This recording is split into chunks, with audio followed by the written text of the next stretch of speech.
Subscribe करिए short and dictations channel को और दबाइए इस बेल आइकन को ताकि आपको मिले latest updates. Be ready. 5 seconds.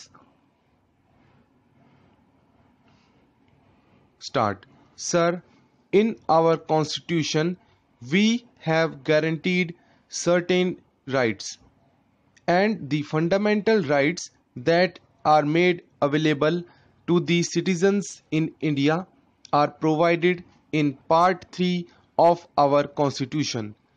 What are the rights that are made available to the citizens?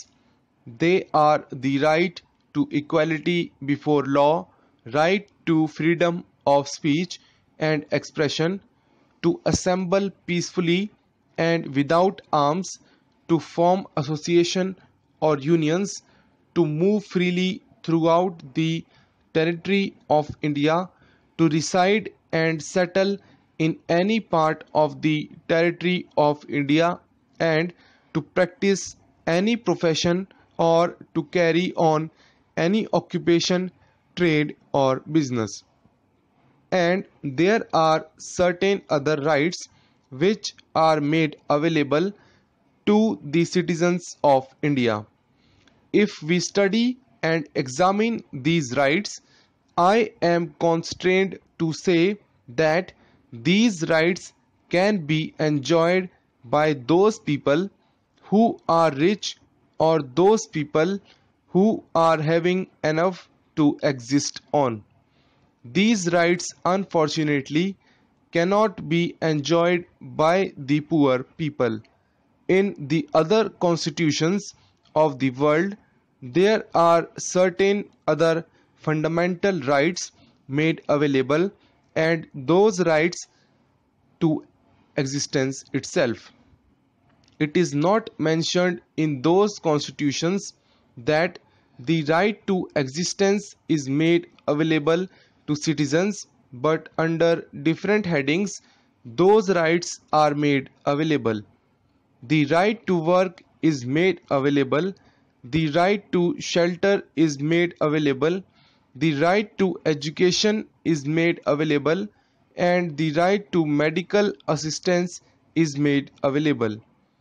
These kinds of rights are made available to the citizens in some countries of the world. If we study the American Constitution, these kinds of rights are not made available to the citizens in the American Constitution.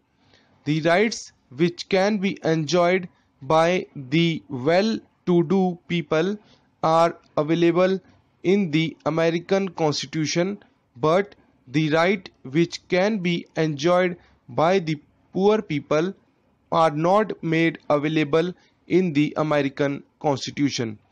The right to work is not made available to the citizens in America, in spite of the fact that even in America there is unemployment.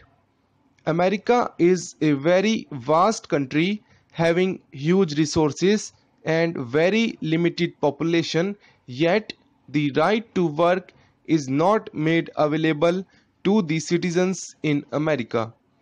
There are so many socialist countries in the world, and in almost all socialist countries, the right to work is guaranteed. In China, the right to work is also made available to the citizens. The new Soviet constitution has gone a step ahead and says that the right to work of choice, the man who wants to work, is available to the citizens. In other countries, the choice is not given to the man who wants to work. He can go to the government and ask for a job, and a job is made available to him. He has to accept it whether he likes it or not. But in the Soviet constitution, one can say, I want a job of this kind, and That kind of job is made available to me, and that kind of job is given to him under the new constitution in the Soviet Union. But there is one thing which is to be borne in mind when we take these things into consideration.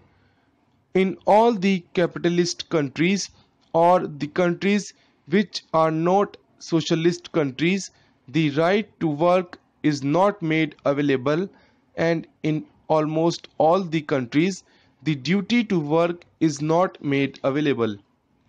There is no duty cast upon the citizens to do their job. But in all the socialist countries, the right to work is given, as well as the duty to work is also cast upon the citizens. Right to work is also related to the duty to do the work in the socialist countries of the world. I have studied so many constitutions of the world in which the right to work and duty to work is given in only one clause itself. The citizens have a right to work and duty to work. In one sentence that is mentioned. Even in China, the duty is cast upon the citizens to work.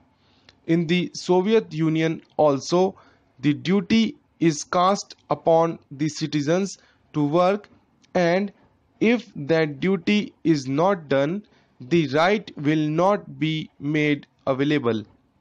If we study the concept of the right, it cannot exist unless there is a duty on the other side. If there is a duty, there will be a right, and if there is a right, there will be a duty. Now, the Indian concept of the duty and right is something different from the Western concept. The Indian concept starts from the duty and ends in right, and the Western concept starts from the right and ends in duty. I say, as a son, I have a duty towards my father. When I have a duty towards my father, father gets a right as against me. When a father has duty towards a son, son gets a right as against the father. This is really proper.